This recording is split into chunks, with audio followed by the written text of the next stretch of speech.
wabarakatuh. Perkenalkan, saya Kirania Sekarandini. Pada kesempatan kali ini, saya dan teman-teman saya akan mempresentasikan materi tentang polarisasi cahaya. Pada presentasi ini, materi akan dibagi menjadi beberapa bagian utama, yaitu yang pertama ada pendahuluan dan konsep dasar, yang membahas pengertian cahaya sebagai gelombang transversal dan konsep dasar polarisasi. Yang kedua ada jenis dan mekanisme polarisasi yang menjelaskan bagaimana polarisasi dapat terjadi melalui absorpsi selektif, refleksi, refraksi ganda, dan hamburan. Yang ketiga ada hukum halus dan perhitungan, yaitu hubungan antara intensitas cahaya dan sudut polarisasi yang dapat dihitung secara matematis. Dan yang terakhir ada aplikasi dan teknologi, yang menunjukkan penerapan polarisasi pada layar LCD, kacamata 3D, filter kamera, dan berbagai teknologi lainnya. Sebelum membahas polarisasi, kita perlu memahami sifat dasar cahaya. Cahaya merupakan gelombang transversal, yaitu gelombang yang arah getarannya tegak lurus terhadap arah rampatnya. Cahaya terdiri dari dua komponen utama, yaitu medan listrik dan medan magnet. Kedua medan ini saling tegak lurus dan juga tegak lurus terhadap arah perambatan gelombang. Karena cahaya adalah gelombang transversal, arah getarannya dapat dibatasi. Proses pembatasan arah getaran inilah yang disebut polarisasi. Secara sederhana, polarisasi adalah proses yang membuat cahaya hanya bergetar pada satu arah tertentu. Konsep ini menjadi dasar berbagai teknologi yang memanfaatkan pengaturan arah getaran cahaya. Perkenalkan, nama saya Febri Lianisa Jose Sucining Tias. Di sini saya akan membahas tentang latar belakang polarisasi cahaya. Kita tahu bahwa cahaya memiliki peran penting dalam berbagai teknologi optik, seperti kamera, sensor, mikroskop, dan kacamata. Namun, cahaya yang terlalu kuat atau pemantulan cahaya sering menimbulkan gangguan saat pengamatan. Salah satu gangguan yang umum terjadi adalah silau atau glare akibat pemantulan cahaya dari permukaan seperti air, kaca, dan aspal, yang dapat mengurangi kenyamanan penglihatan serta membuat objek kurang terlihat jelas. Untuk mengatasi hal tersebut, maka digunakanlah teknik polarisasi cahaya yang berfungsi untuk menyaring cahaya tertentu sehingga pantulan yang mengganggu dapat dikurangi. Selain mengurangi silau, polarisasi juga meningkatkan kontras dan kejernihan gambar, sehingga banyak diterapkan pada kacamata anti silau, kamera fotografi, dan berbagai alat optik maupun medis lainnya. Selanjutnya, kita akan membahas tentang konsep dasar polarisasi cahaya. Polarisasi cahaya dapat kita pahami dari sifat cahayanya itu sendiri, yaitu sebagai gelombang elektromagnetik yang memiliki medan listrik dan juga medan magnet. Pada cahaya alami, medan listrik bergetar ke berbagai arah sehingga disebut sebagai cahaya tidak terpolarisasi. Ketika cahaya melewati filter polarisator, hanya gelombang dengan arah getaran tertentu yang dapat lolos, sedangkan arah lainnya akan dihalangi. Akibatnya, cahaya yang keluar hanya bergetar pada satu bidang tertentu dan disebut sebagai cahaya terpolarisasi. Dengan mengatur arah polarisasi, pantulan cahaya yang tidak diinginkan dapat dikurangi sehingga gambar akan terlihat lebih jelas. Prinsip ini menjadi dasar penggunaan filter polarisasi dalam berbagai aplikasi optik. Halo semuanya, perkenalkan nama saya Intan Berliana Pangesti. Saya akan melanjutkan presentasi dari teman-teman saya sebelumnya. Jadi, teman-teman tadi sudah membahas mulai dari pendahuluan, latar belakang, sampai konsep dasar polarisasi.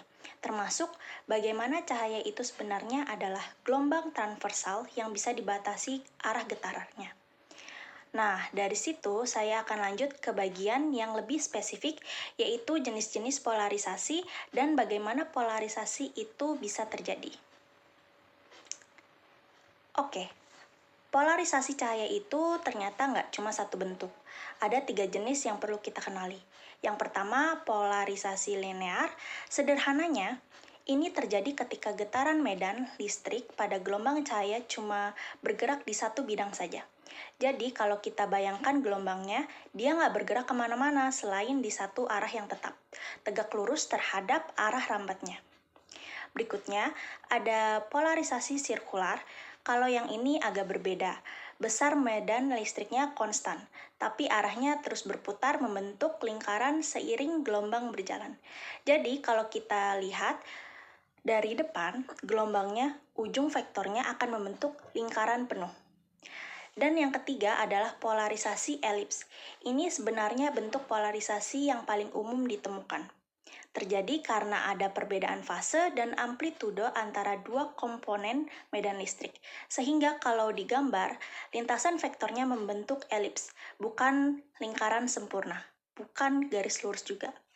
Kalau kita lihat ilustrasi di sebelah kanan, ketiganya terlihat jelas perbedaannya. Dan dari yang paling simple, yaitu linear, sampai yang paling kompleks, yaitu elips. Nah, sekarang pertanyaannya, polarisasi itu bisa terjadi lewat cara apa saja? Ternyata ada 4 mekanisme yang berbeda. Pertama, penyerapan selektif. Ini cara yang paling familiar buat kita sehari-hari. Bahan seperti Polaroid yang sering dipakai di kacamata anti silau atau filter kamera, cara kerjanya simple. Dia cuma meloloskan komponen cahaya yang searah dengan sumbu transmisinya. Sementara komponen lain langsung diserap, jadi cahaya yang keluar sudah bersih dan terpolarisasi. Kedua, pemantulan. Cahaya yang memantul dari permukaan tertentu bisa terpolarisasi, tapi ini terjadi secara sempurna hanya di satu sudut khusus yang namanya sudut Brewster. Di sudut inilah sinar pantul dan sinar bias posisinya tegak lurus satu sama lain, tepat di 90 derajat. Ketiga, pembiasaan ganda atau istilah kerennya birefringence ini terjadi pada kristal tertentu seperti kalsit. Uniknya, ketika cahaya masuk ke kristal ini, dia langsung dibelah jadi dua, sinar ordiner dan extraordiner, dan keduanya terpolarisasi dengan arah getar yang saling tegak lurus. Dan yang terakhir atau yang keempat adalah hamburan. Nah, ini yang menjelaskan fenomena yang kita lihat setiap hari tanpa kita sadar. Kenapa langit itu biru? Saat cahaya matahari menabrak molekul-molekul gas di atmosfer, cahaya yang dihamburkan ke arah tegak lurus dari sinar aslinya itu akan terpolarisasi. Jadi intinya, polarisasi bukan cuma teori yang ada di buku fisika. Kita dapat ketemui fenomena ini hampir setiap hari, dari kacamata yang kita pakai sampai warna langit yang kita lihat. Itu tadi pembahasan dari saya mengenai jenis-jenis polarisasi dan cara terjadinya. Selanjutnya saya serahkan ke teman saya untuk melanjutkan materi berikutnya. Terima kasih. Baik, setelah kita mengetahui jenis polarisasi dan bagaimana proses terjadinya polarisasi, selanjutnya saya akan menjelaskan tentang hukum halus. Hukum halus merupakan hukum yang menjelaskan hubungan antara intensitas cahaya yang diteruskan dengan sudut antara polarisator dan analisator. Rumus hukum halus adalah intensitas cahaya sama dengan intensitas awal dikali kosinus kuadrat sudut theta, di mana intensitas adalah intensitas cahaya yang keluar dan I0 adalah intensitas cahaya setelah melewati polarisator pertama, dan theta adalah sudut antara polarisator dan analisator. Dari rumus ini dapat diketahui bahwa semakin besar sudut yang terbentuk, maka intensitas cahaya yang diteruskan akan semakin berkurang. Jika sudutnya 90 derajat, maka cahaya tidak dapat diteruskan atau intensitasnya menjadi 0. Untuk kita memahami hukum halus, kita lihat contoh soal berikut. Diketahui intensitas awal sebesar 100 watt per meter persegi dan sudut analisator sebesar 60 derajat. Dengan menggunakan rumus hukum halus diperoleh intensitas sama dengan 100 dikalikan kosinus kuadrat 60 derajat. Nilai dari cos 60 derajat adalah 0,5, maka hasilnya menjadi 100 dikali 0,5 kuadrat. Jadi intensitas cahaya yang diteruskan setelah melewati analisator adalah 25 watt per meter persegi. Selanjutnya, pada contoh soal kedua, cahaya yang digunakan adalah cahaya alami atau cahaya yang belum terpolarisasi dengan intensitas awal sebesar 200 watt per meter persegi. Ketika cahaya melewati polarisator pertama, intensitasnya akan berkurang menjadi setengah dari nilai awal, sehingga diperoleh intensitas sebesar 100 watt per meter persegi. Kemudian, cahaya melewati analisator dan mengikuti hukum Malus, sehingga intensitas akhirnya dapat ditentukan dengan persamaan I akhir sama dengan I awal dikalikan kosinus kuadrat theta. Kenapa di contoh kedua pakai I2 dan I1? Jawabannya, karena cahaya melewati dua tahap. Pertama, melewati polarisator sehingga intensitasnya menjadi I1. Kemudian, cahaya melewati analisator dan intensitas akhirnya menjadi I2. Artinya, besar intensitas cahaya yang keluar bergantung pada sudut antara polarisator dan analisator. Semakin besar sudutnya, maka semakin kecil intensitas cahaya yang diteruskan.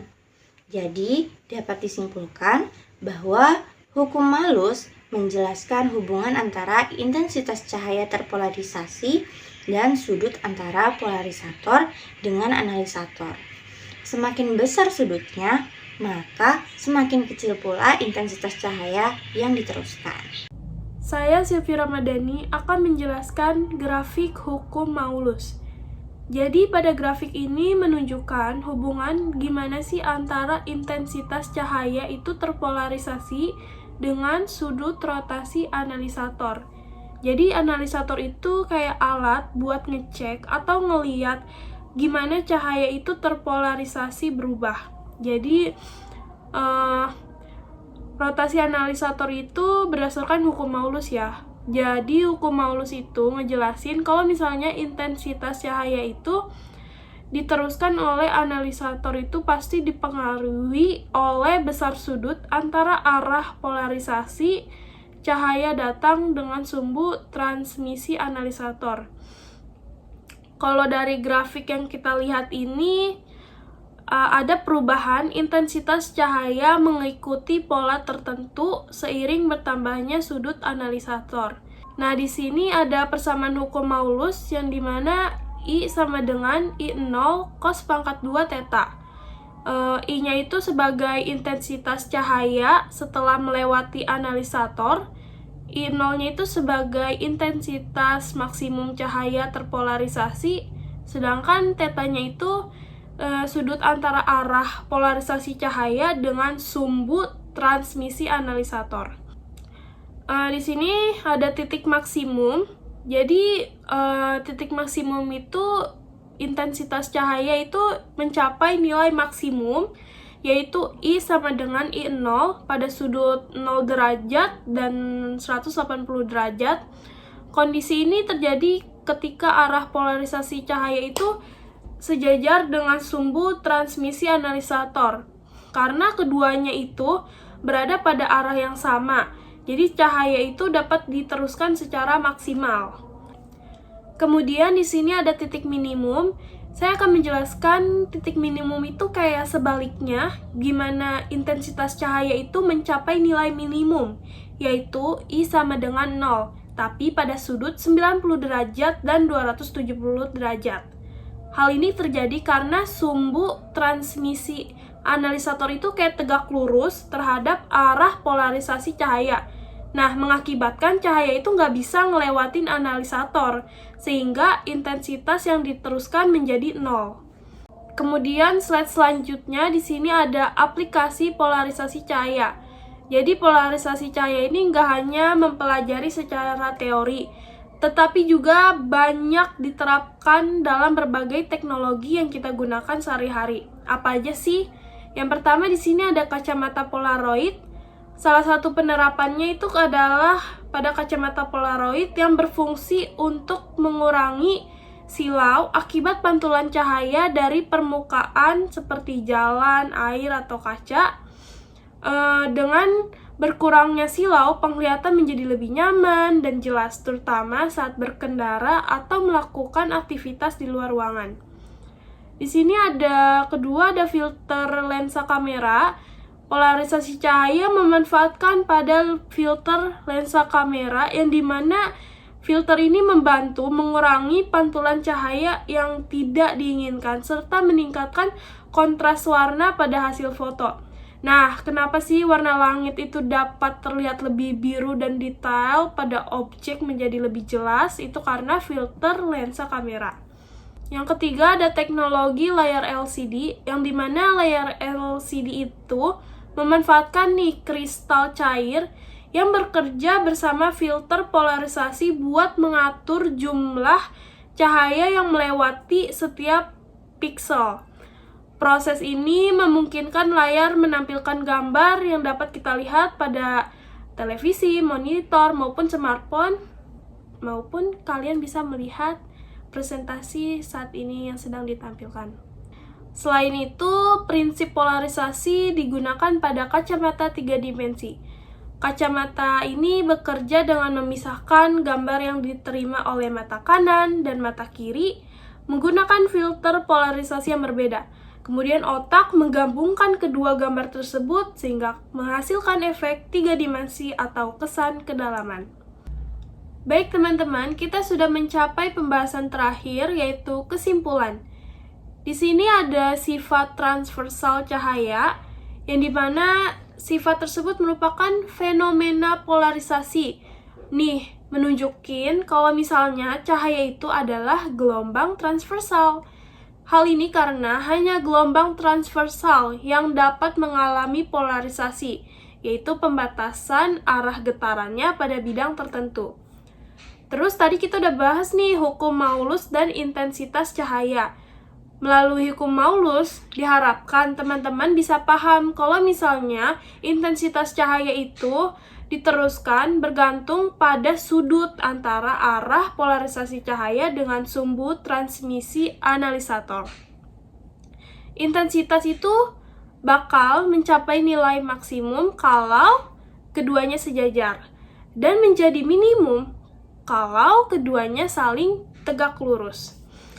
Terus ada yang ketiga, ada aplikasi teknologi modern.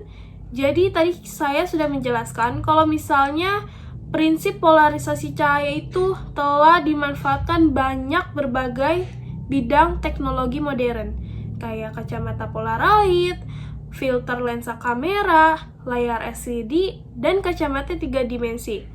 Hal ini nunjukin nih, kalau misalnya fisika yang kita pelajari tadi nggak hanya bersifat teoritis, tapi juga memiliki banyak manfaat dalam kehidupan sehari-hari. Baik teman-teman, dari pembahasan ini dapat disimpulkan kalau misalnya polarisasi cahaya itu merupakan salah satu fenomena penting dalam fisika yang membantu kita memahami sifat cahaya sebagai gelombang transversal. Selain itu, pemahaman mengenai hukum Maulus memberikan gambaran gimana sih intensitas cahaya itu dipengaruhi oleh sudut polarisasi serta penerapannya dalam berbagai teknologi yang sering kita gunakan saat ini. Saya berharap teman-teman sekalian dapat memahami apa itu polarisasi cahaya yang sudah kita bahas kali ini. Kurang lebihnya mohon maaf. Terima kasih.